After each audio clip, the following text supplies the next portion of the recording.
إن الذين آمنوا والذين هادوا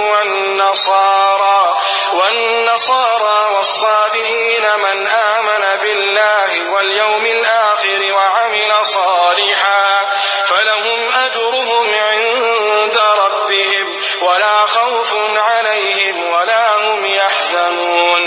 یقینا هغه کسون چې ایمان راوړی دی او هغه کسون چې یهودیان شوي دي او نصرانیان او صابیان بېدینه دي، هر هغه چا چې په الله تعالی او پر ورځ د آخرت ایمان راوړ او نیک عمل یې وکړ، نو د خپل رب په نزد دوی ته پوره اجر دی او نه په دوی باندې څه ویره شته او نه به دوی غمجن کېږي.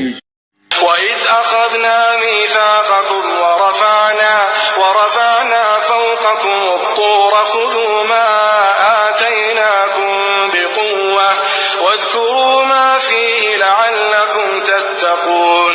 او کله چې موږ د توسې نه پاخه واده وغوسته او راپورته مو کړ د توسې د پوسه غار د تور او درته ومې ویل کلک ونیسئ هغه څه چې موږ توسې ته دیر کړي دي او څه چې په دې کښې دي هغه یاد کړئ د دې دپاره چې توسې پرهیزګار شئ. ثم توليتم من بعد ذلك فلولا فضل الله عليكم ورحمته لكنتم من الخاسرين.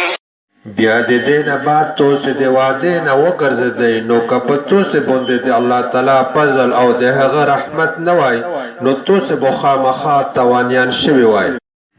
ولقد علمتم الذين اعتدوا منكم في السبت فقلنا لهم كونوا قردة خاسئين. یقینا هغه خلق توسې ته معلوم دی چې تجاوز زیاته یې کړی و د خالي د شنبې په ورځ کې، نو موږ هغوی ته وویل توسې ذلیله بیزوګان شادوګان شئ.